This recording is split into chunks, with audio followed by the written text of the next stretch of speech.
My name is Alexandra Chen, and at 32, I shattered expectations to become the youngest vice president of operations at Johnson Corp. Every time I swiped my keycard for access to the executive floor, I felt a surge of pride. That pride kept me grounded until my carefully constructed world started unraveling. All thanks to my mother-in-law Helen and her whirlwind romance with our 60-year-old CEO. Another stellar quarter, Alex, Tom Johnson had said 3 months ago during my last performance review. His tone had been warm, his admiration genuine. Your supply chain overhaul saved us millions. You've set a new standard. I'd walked out of that meeting with my head held high, finally silencing the whispers about being too young, too ambitious, too much. Fast forward to now, I'm standing in the same office, but this time, Tom isn't alone. Helen sits beside him, her diamond wedding ring glittering in the morning light. It's the same ring she flashed around at their Vegas wedding last weekend, where my husband Mark and I were barely considered afterthoughts, shoved into the second row. Alexandra, darling, Helen begins, her syrupy tone barely masking the steel beneath it. It's the same tone she uses at family dinners to disguise her insults as advice. Tom and I have been discussing some organizational updates. My stomach knots, but I maintain a steady expression. Helen's been dropping hints for months, ever since she started dating Tom, about modernizing the company. I just didn't realize her vision of modernization would bulldoze my career. We're bringing in fresh perspectives, Tom says, though his eyes don't quite meet mine. He looks diminished, like a man who's seated the driver's seat. Helen has some incredible ideas for the company's future. Before I can respond, the door opens. My sister-in-law Melissa strides in, her designer suit still sporting the tags at her wrist. She's been chronically unemployed since dropping out of her MBA program 2 years ago, spending her time building a lackluster lifestyle blog. Melissa will be joining as co-vice president of operations, Helen declares, smiling at her daughter as though she's just crowned her royalty. We thought it best for her to work closely with you before transitioning to full leadership. Co-vice president. The words are out before I can stop them. Somehow, my voice stays even, masking the turmoil beneath. It's more of a mentorship, Melissa chimes in, plopping into the chair beside me as if it's always been hers. Mom, sorry Helen. Thinks I should shadow you for a while before fully taking over. You've done such a great job laying the groundwork. Taking over completely. The phrase lands like a punch. 5 years of 60-hour weeks, missed holidays, and endless proving of myself, being handed over to someone whose resume is as empty as her blog's comment section. After all, we're family, Helen cuts in with a pointed smile. And family helps family, don't they? I heard that phrase too many times before. Like when Helen borrowed my house for Melissa's failed jewelry business launch and left me with wine-stained carpets, or when she suggested I hand over my handbag because Melissa needed it for interviews she never went to. I take a deep breath, forcing my hands to unclench. When does this transition begin? Today. Melissa chirps, pulling out a rose gold laptop like she's about to revolutionize corporate strategy. I already have ideas. The supply chain stuff is so boring. We should focus on social media. Maybe start a company TikTok. Tom flinches slightly, but Helen's hand on his arm silences him. We're counting on you to help Melissa acclimate, she says, her tone making it clear this isn't a request. I rise, smoothing my skirt. If you'll excuse me, I have a supplier meeting in 5 minutes. Perfect. Melissa springs up, trailing me out of the office. I'll come with you. Shadowing starts now. As we walk down the hall, her voice droning on about hashtags and influencers, I catch my reflection in the glass walls. Polished, professional, resilient, the woman I worked so hard to become. But behind me, Helen's smug satisfaction gleams like a victory flag. They think I'll just roll over. They think I'll let them take everything I've built. They have no idea who they're dealing with. The supplier meeting was a disaster. I sat silently, my jaw clenched as Melissa derailed our largest vendor's presentation with questions about their social media aesthetic and whether they considered doing unboxing videos.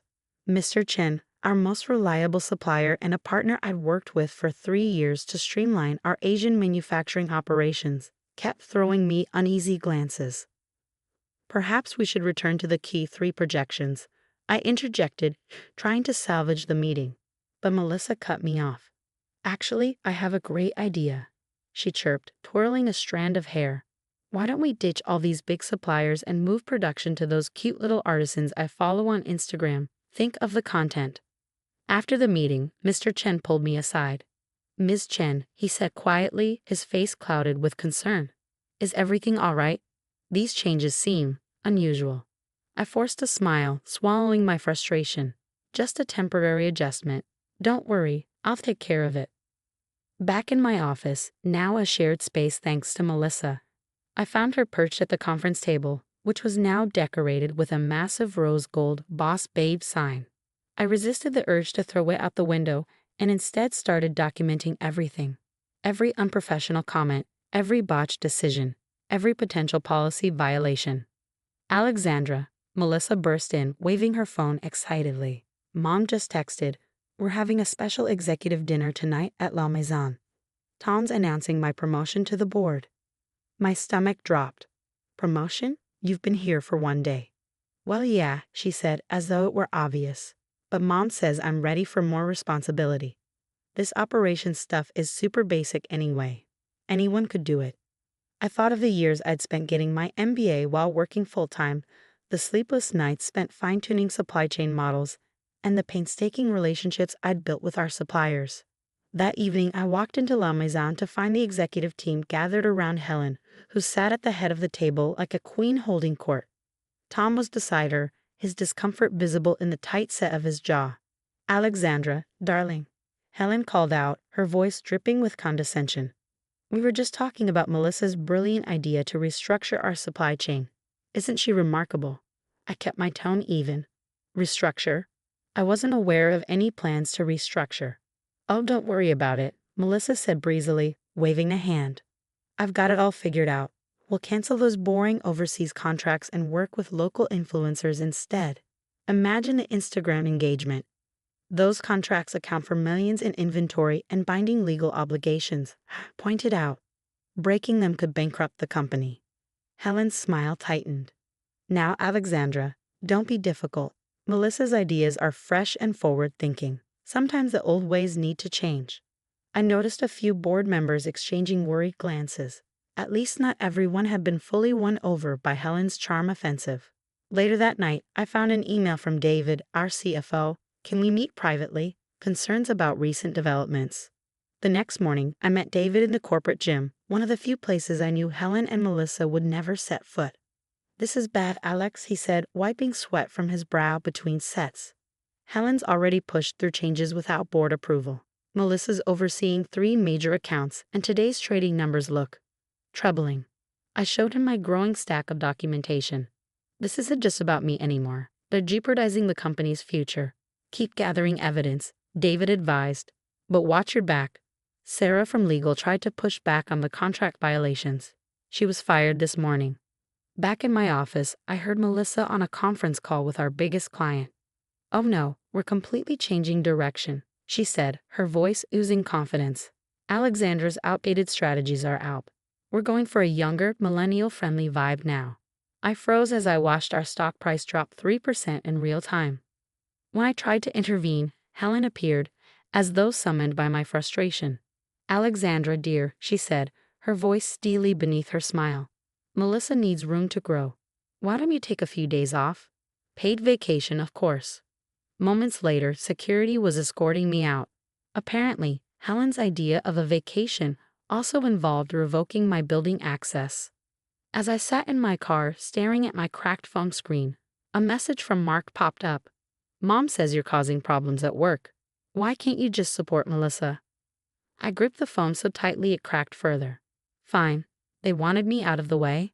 They thought I'd just roll over and let them destroy everything I built. They had no idea who they were dealing with.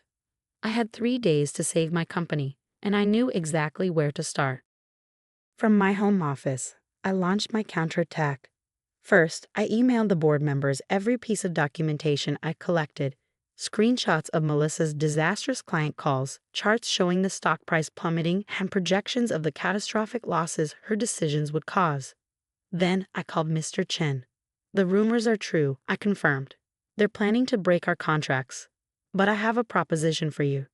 The next day, while I was supposedly on vacation, Mr. Chen exercised his right as our largest supplier to request an emergency board meeting. Helen couldn't block it. I was in the room, but David kept me updated via text. Chen is showing them everything. Projected losses from broken contracts, $50 million.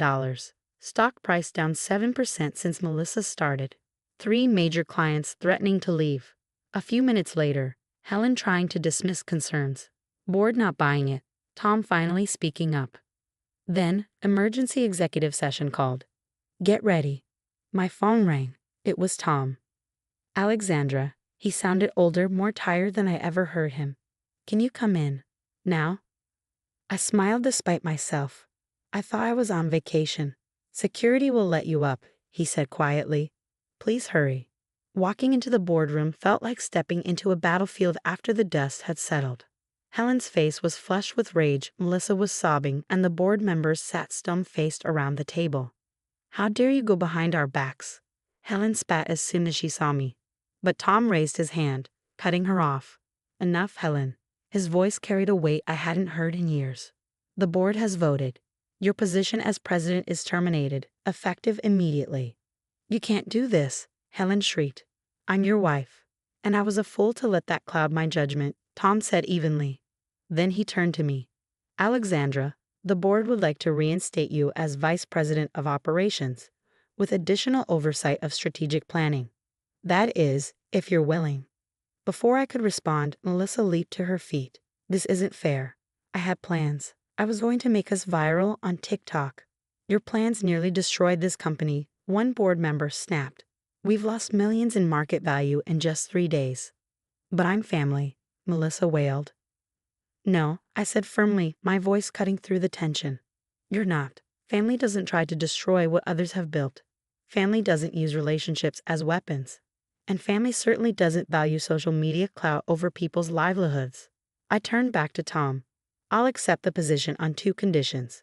First, a full audit of all decisions made during Helen's tenure as president. Second, a new nepotism policy to ensure this never happens again. Agreed, Tom said without hesitation. Then he looked at Helen. And Helen, we need to discuss our personal situation as well. As security escorted Helen and Melissa out, my phone buzzed. It was Mark. Alex, I'm so sorry. I had no idea what Mom was doing. Can we talk? I didn't reply, not yet. Later that evening, I sat in my restored office, reading the company-wide email announcing the leadership changes.